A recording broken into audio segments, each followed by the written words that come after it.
La Tierra está inclinada, por lo tanto, los signos de la mitad eclíptica atienden al sur, la otra mitad crece en el horizonte. Este es el Tanawa de Maui. ¿En qué lugar del mundo se encontró esta inscripción y qué significa? Acompañadme.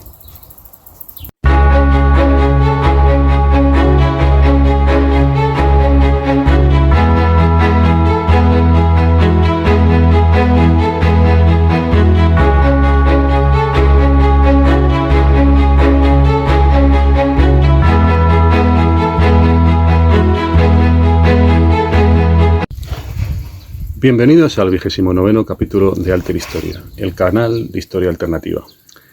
Entre 1937 y 38, el Instituto Frobenius, fundado por el etnólogo y arqueólogo alemán Leo Frobenius, al que luego citaré, financió una expedición a Nueva Guinea, una isla en el oeste del Pacífico, justo al norte de Australia, dividida actualmente entre los estados de Indonesia, la parte occidental de la isla, y Papúa Nueva Guinea, la parte oriental.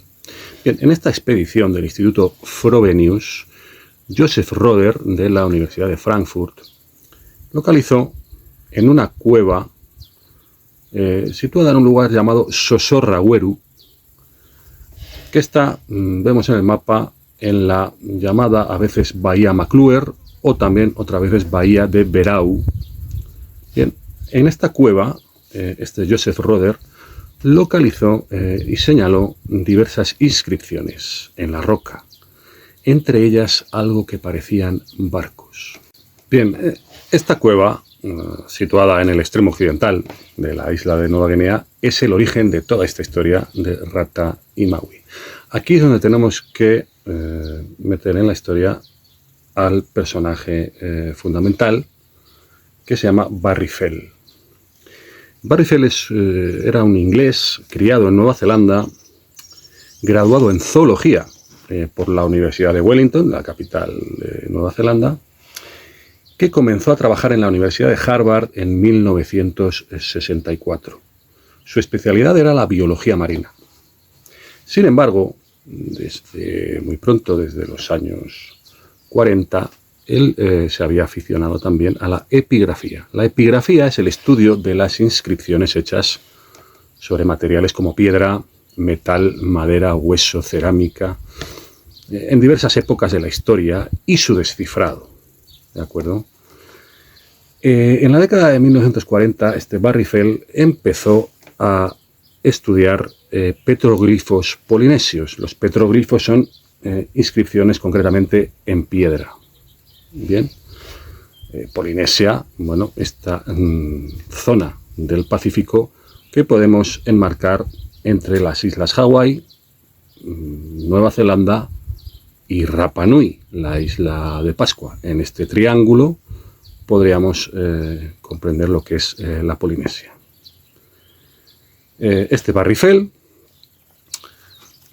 aprovechándose de los recursos de la biblioteca Widener de Harvard, empezó a estudiar el idioma maorí.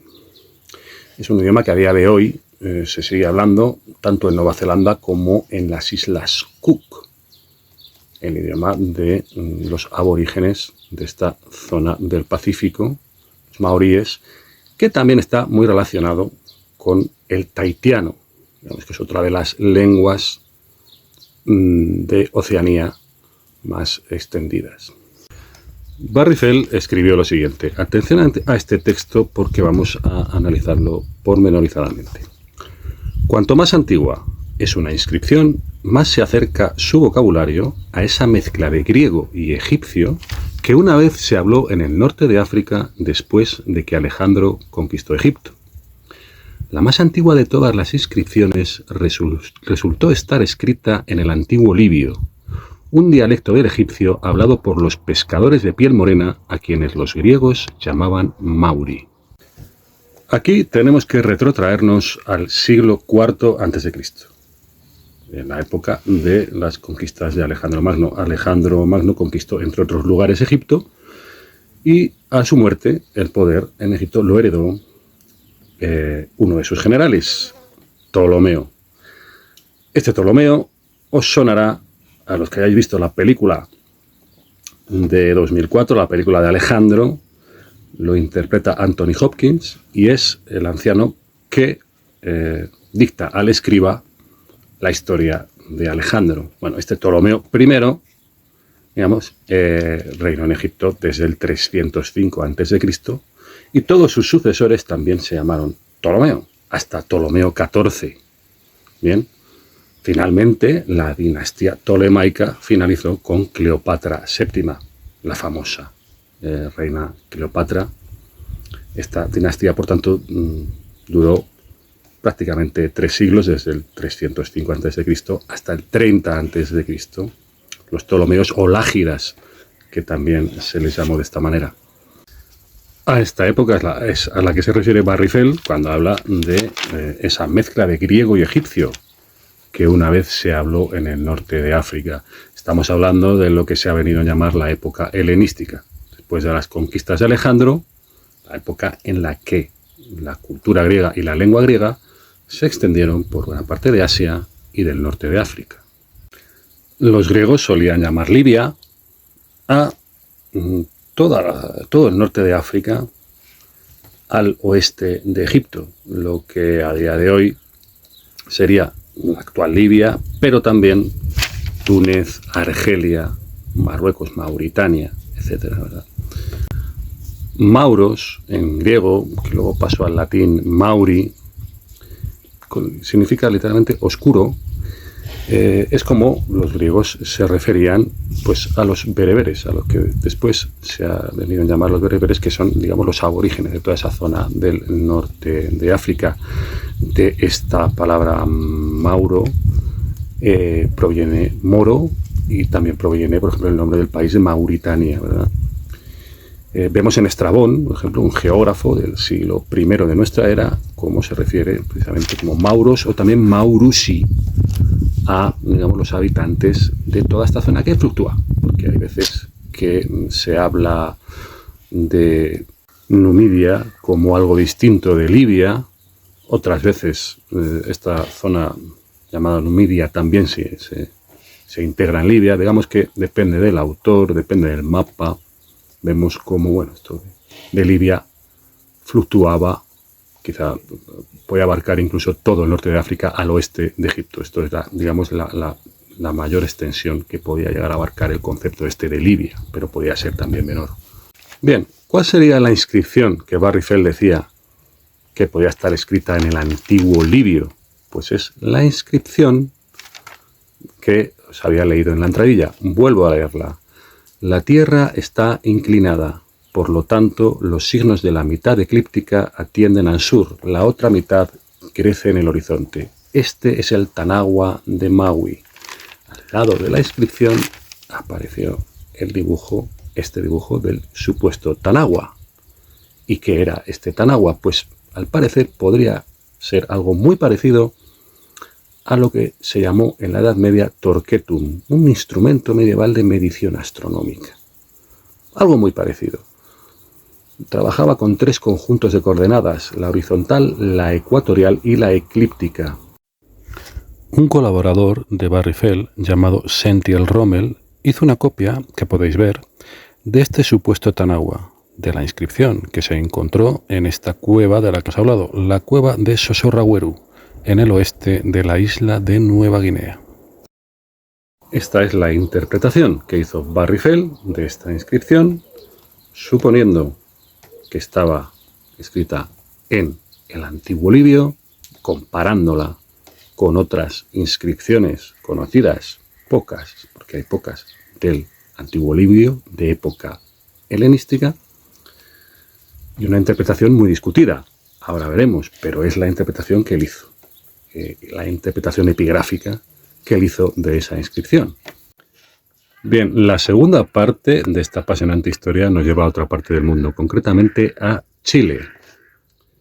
En 1861, Ignacio Domeyko y Venceslao Díaz Gallegos, 2 exploradores chilenos, localizaron lo que después se ha venido a llamar la Casa Pintada de Tinguiririca. Es un alerón rocoso de unos 60 metros de largo por 15 de alto, una semicaverna, se puede decir. Y localizaron también en esta caverna unas pinturas, marcaron unas pinturas. Ahí se quedó la cosa hasta que décadas después el alemán Karl Stolp volvió al cajón del Tinguiririca, que es donde estaría esta especie de cueva, y encontró, al parecer, unas momias, 5 osamentas, que al parecer, por el mal estado de conservación, al sacarlas de allí, pues se desintegraron, aunque parece que sobrevivió una calavera que a día de hoy está en el Museo Nacional Chileno, y además una inscripción que copió. Una inscripción que copió este Karl Stolp, una inscripción que no pudo descifrar bien, pero que la dejó copiada y publicó todos estos descubrimientos en la revista de la Sociedad Científica Alemana en Chile, 1885. Prácticamente un siglo después, en 1975, Barry Fell interpretó esta inscripción, que para él también estaba en el antiguo libio, igual que la inscripción de Nueva Guinea, y lo que descifró fue lo siguiente. Atención a esto. Límite sur de la costa alcanzada por Maui. Vuelve a aparecer Maui. Esta región es el límite sur de la tierra montañosa que el comandante reclama, mediante proclamación escrita en esta tierra triunfante. A este límite sur llegó la flotilla de barcos. El navegante reclama esta tierra para el rey de Egipto, para su reina y para su noble hijo, comprendiendo un curso de 4000 millas, escarpado, poderoso, montañoso, levantado en lo alto. Agosto, día 5 del año 16 del rey. Bien, primero aclarar que esto de las millas o de el mes de agosto no es literal, aunque esto es, digamos, la traducción que Barry Fell publicó en la revista de la Epigraphic Society. Es la sociedad epigráfica que él había fundado en 1973, en un primer momento como Polynesian Epigraphic Society, Sociedad Epigráfica Polinesia, luego pasó a llamarse Epigraphic Society, todavía existe en la actualidad. Bien, en la revista él publicó esta traducción, digamos, ¿no? Pero bueno, lo de agosto y lo de millas, evidentemente, tiene que ser una adecuación de los términos que ahí estuvieran recogidos, porque en época helenística ni se hablaba de millas ni existía el mes de agosto, porque eso viene de Augusto, de Octavio Augusto, y es posterior, ¿verdad? Bien, para Barry Fell y para sus colaboradores de la Sociedad Epigráfica que él había fundado, este rey de Egipto no sería otro sino Ptolomeo III. Ptolomeo III, descendiente de este Ptolomeo del que habíamos hablado antes, Ptolomeo III Evergetes. Su reina, la reina de Egipto, la consorte de este Ptolomeo III, sería Berenice II de Libia. Concretamente, sí, había cogido una reina procedente del oeste de Egipto, de Libia. Y el hijo, del que también se habla, su noble hijo, sería el que luego se llamó Ptolomeo IV Filopator. Bien. Estamos hablando del año 16 del rey. Si estamos hablando de Ptolomeo III Evergetes, este año 16 del rey no sería otro que el año, aproximadamente, el año 231 a.C. Bien, ¿por qué hablan de este Ptolomeo III en concreto y no de otro rey de Egipto de esta época helenística o de épocas anteriores? Bueno, pues porque para Barry Fell esta historia solo se explicaría de la siguiente manera. Eratóstenes de Cirene, esta es la interpretación que hace Barry Fell y sus colaboradores de la Sociedad Epigráfica. Eratóstenes de Cirene, precisamente también, digamos, en la zona, en la llamada Cirenaica, pero digamos que también comprendería esta zona llamada a veces Libia, ¿no? entre los griegos, que fue un matemático, astrónomo, geógrafo, conocido principalmente por ser el que hizo una medición de las dimensiones de la Tierra bastante aproximada, ya en ese siglo III antes de Cristo, y que fue nombrado, digamos, jefe de la Biblioteca de Alejandría por este rey Ptolomeo III Evergetes. ¿Cómo hizo Eratóstenes de Cirene la medición de las dimensiones de la Tierra? Bueno, vamos a ver. Él hizo una medición de las sombras proyectadas por un objeto vertical el día del solsticio de verano a mediodía en dos lugares distintos, en Alejandría y en Asuán. Digamos que envió a gente a que le hicieran la medición, tanto en Alejandría, que posiblemente es donde estuviera él, como en Asuán. Y con esta medición, las diferencias de la sombra proyectada, él hizo un cálculo de que la Tierra debería tener una circunferencia de 252.000 estadios.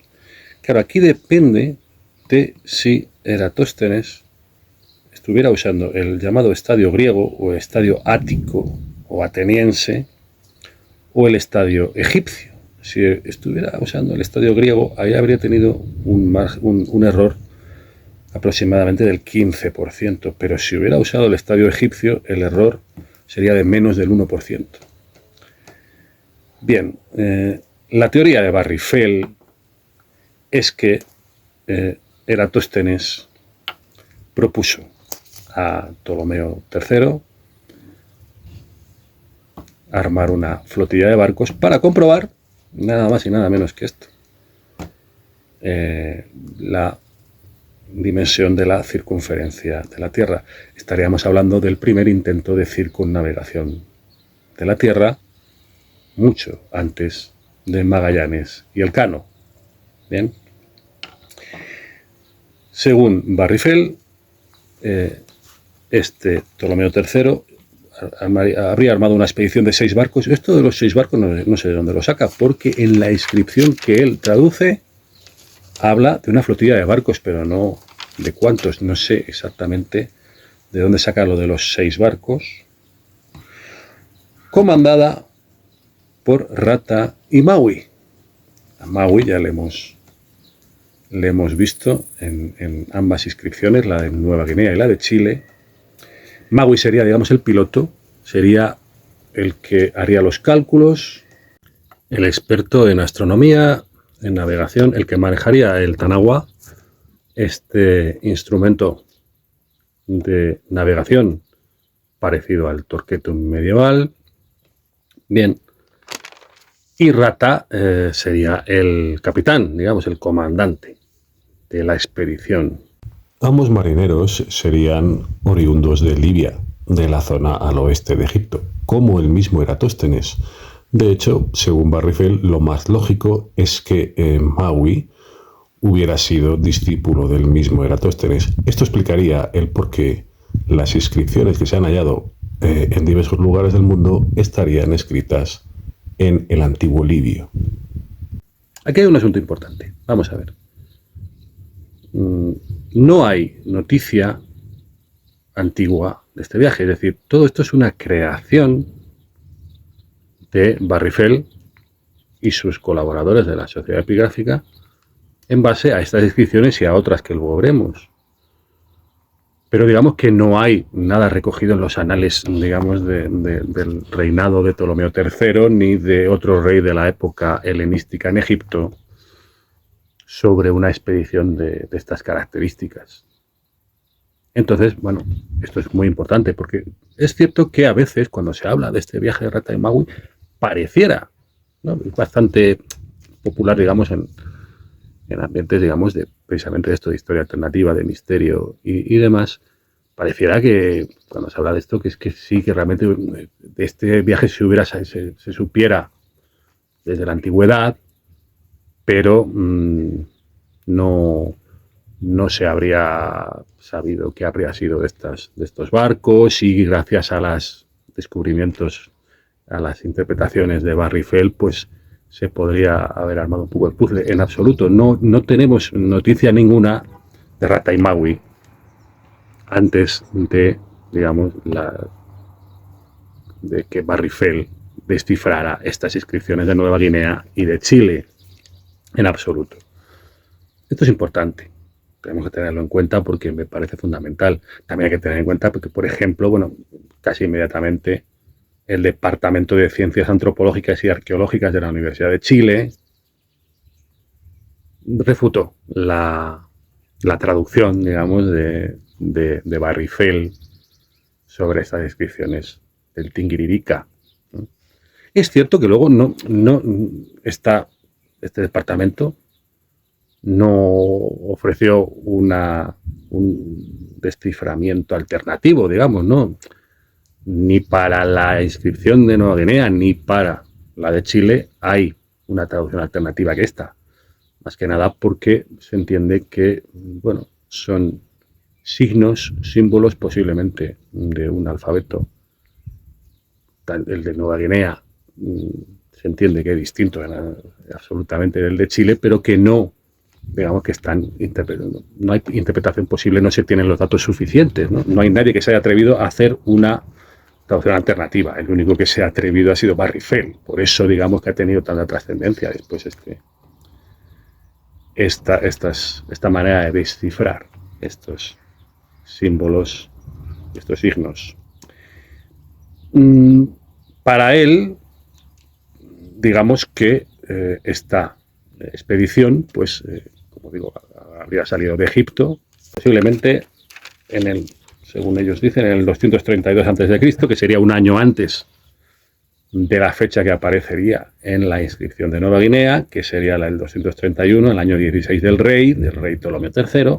Pues ellos calculan que posiblemente un año antes habría salido de Egipto esta expedición, habría llegado a Nueva Guinea un año después y posteriormente habría llegado a Chile. Estamos viendo lo que es el viaje, que no es poca cosa, ¿no? Y a partir de aquí, digamos que hay interpretaciones diversas porque se han encontrado también otras inscripciones. Por ejemplo, en la isla de Guamera o Guamerey, que está en el extremo contrario de la isla de Nueva Guinea, en el este, lo que hoy es Papúa Nueva Guinea, ¿verdad?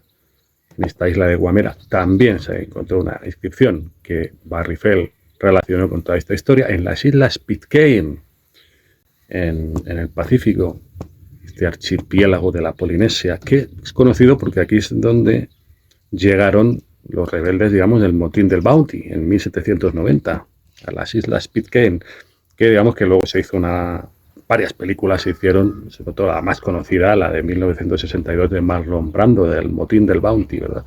Pues aquí también aparecieron inscripciones que Barry Fell relacionó con todo esto, en un lugar tan sorprendente como Oklahoma, en Norteamérica, la llamada Warner Stone, la piedra Warner, que él interpretaba una inscripción que aparece allí como Land of Property of Rata, tierra de propiedad de Rata, del comandante, del que él entiende que era el comandante de esta expedición, el capitán. A Barry Fell se le puede inscribir en la corriente que se ha venido a llamar difusionismo. La corriente defiende que habría unas zonas nucleares de irradiación de innovaciones, comprendidas en los cauces de ciertos ríos, como el Nilo, el Tigris y el Éufrates, el Indo, el río Amarillo en China, y a partir de estas civilizaciones formadas alrededor de estos grandes ríos, digamos que se habría irradiado la cultura, la civilización e incluso las lenguas en todo el resto del planeta, en la antigüedad, ¿no?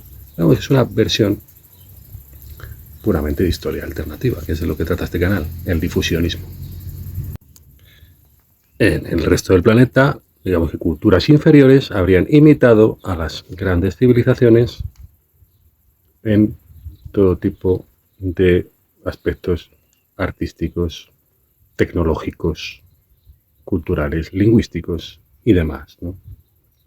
Uno de los que defender, bueno, esta es una corriente del difusionismo que, digamos, que nace en el siglo XIX. Uno de los que defendió esta corriente fue Leo Frobenius, que le hemos citado al principio, que digamos que fue el instituto que él creó, el que financió la expedición a Nueva Guinea, por donde empieza toda esta historia, que es la que descubrió la cueva de Sosorragueru, ¿verdad? Leo Frobenius. Bien, esta corriente del difusionismo ha sido muy discutida. En realidad, bueno, estamos hablando, por ejemplo, en las publicaciones de Barry Fell, en la Epigraphic Society y luego en varios libros que publicó en 1976, América BC, América antes de Cristo, en 1980 Saga América y en 1982 Bronze Age América, América Edad del Bronce. Bueno, pues aquí defendía que a América, bueno, pues habían llegado todo tipo de civilizaciones, celtas, fenicios, egipcios, etcétera, en tiempos muy antiguos y habían dejado allí su impronta, ¿no? Esto es para entender qué tipo de difusionismo defendía Barry Fell. Nos hacemos una idea. Hay quien acusa al difusionismo de tener una componente racista, porque digamos que da a entender que buena parte de Oceanía, es el caso que nos ocupa más o menos buena parte de América, buena parte de África, digamos que no habrían podido crear culturas propias, sino digamos que habrían imitado a otras grandes civilizaciones con las que habrían tenido contactos puntuales en la antigüedad, ¿no? Y digamos que habría amplias zonas del mundo que no habrían creado una cultura propia, no se podría hablar de una cultura propia en todas esas zonas del mundo, sino que digamos que los orígenes de la cultura estarían en 4, 5, 6 lugares muy concretos y a partir de ahí, digamos que se habría irradiado a todo el planeta.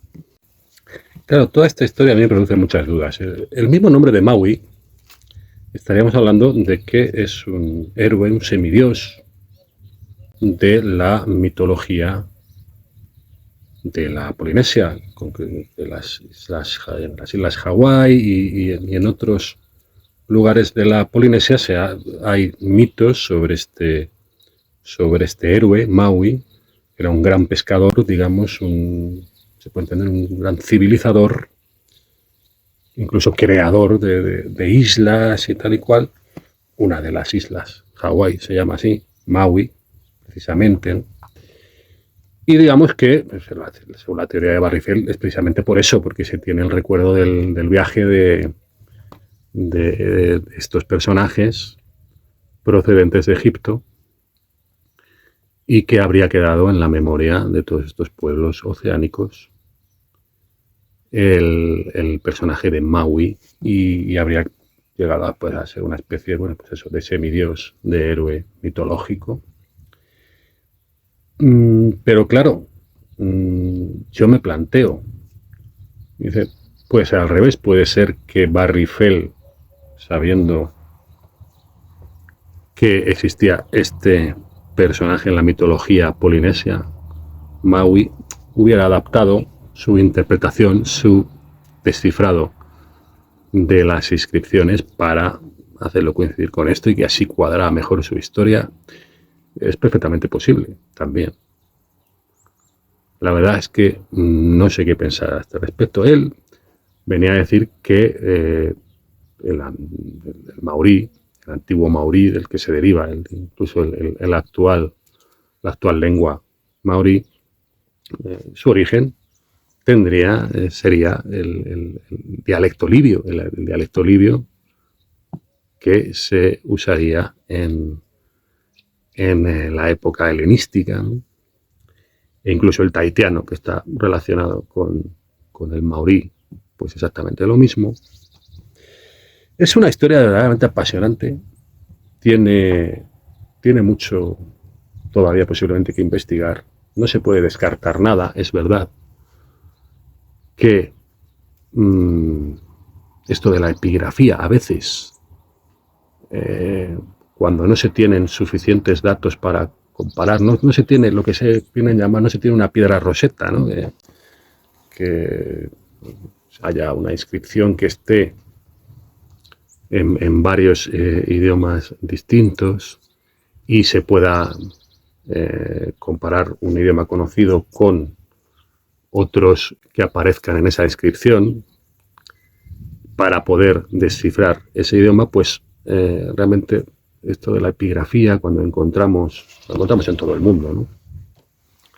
Inscripciones en lenguas totalmente desconocidas, pues es muy difícil, ¿no? Es decir, se pueden hacer interpretaciones de mil tipos, relacionar estas inscripciones con otras lenguas conocidas, pero es un campo, verdaderamente es un campo de minas, ¿no? Puede haber verdaderos aventureros de la epigrafía y gente que sea más comedida, entre otras cosas por la dificultad de llegar a conclusiones a este respecto. Hay muchísimas lenguas indescifradas y hasta ahora indescifrables, ¿no? Yo la primera vez que escuché hablar del viaje de Rata y Maui, recuerdo que fue en un programa de Fernando Jiménez del Oso, un periodista español bastante, histórico en todos estos temas del misterio. Y él hablaba, fíjate, relacionaba también este viaje de Rata y Maui con las tablillas Rongo Rongo. Las tablillas Rongo Rongo, que es otro lenguaje indescifrado que aparece en la isla de Pascua. La isla de Pascua, que es uno de los epicentros del misterio del planeta. No solamente los moais, sino esto de las tablillas Rongo Rongo, que es un lenguaje del que no tenemos manera de descifrar, pero él, digamos que hablaba de la posibilidad también de que estas inscripciones, estas tablillas en este lenguaje llamado Rongo Rongo, pudieran haber tenido que ver con el viaje de Rata y Maui. Y yo entonces, claro, quería entender, pues como os digo antes, que el viaje de Rata y Maui, yo cuando escuché hablar a Fernando Jiménez del Oso de esto, pensaba que es que el viaje de Rata y Maui estaba, digamos, fechado, estaba recogido en alguna crónica antigua, en alguna crónica de los reinados de los Ptolomeos, pero lo cierto es que no, y esto cambia mucho la manera de interpretar toda esta historia. Cambia mucho, porque realmente el viaje de Rata y Maui es una creación de Barrifel a partir de la interpretación del descifrado de ciertas inscripciones en Nueva Guinea, en Chile, en las islas Pitcairn, en la isla Guamera o en un lugar tan sorprendente como Oklahoma. Según él, pues en cierto momento la flota posiblemente se dividiera cuando llegaron al Tingiririca y una parte de la flota fuese hacia el norte, comandada por Rata, que es la que se habría después internado en Norteamérica, habría llegado a Oklahoma. Otra parte de la flota posiblemente hubiera intentado volver, y es la parte de la flota que habría dejado inscripciones en la isla Pitcairn. Bueno, ya son, pero es que realmente tenemos muy poquito para interpretar todo esto. Es un tema bastante conocido en todo este mundillo del misterio y de las teorías alternativas de la historia, pero que a mí concretamente me deja muchas dudas, y más dudas desde que me he puesto a investigarlo. Y nada más, pues hasta aquí, espero que os haya entretenido. ¿Qué opináis vosotros sobre toda esta historia? A mí me ha vuelto un poco la cabeza loca, pero bueno, yo estoy siempre abierto a todas las posibilidades, no descarto que haya algo detrás de esto, que a raíz de las mediciones de Eratóstenes, a alguien se le ocurriera intentar circunnavegar la Tierra en el siglo III a.C. para demostrar la exactitud o no de estas mediciones, es una historia verdaderamente increíble. Y como os digo, comentad lo que os haya parecido este capítulo, compartidlo con quien penséis que le puede interesar, suscribíos si todavía no lo habéis hecho, suscribíos al canal para no perderos nada. Nada más, me despido hasta el próximo capítulo de Alter Historia.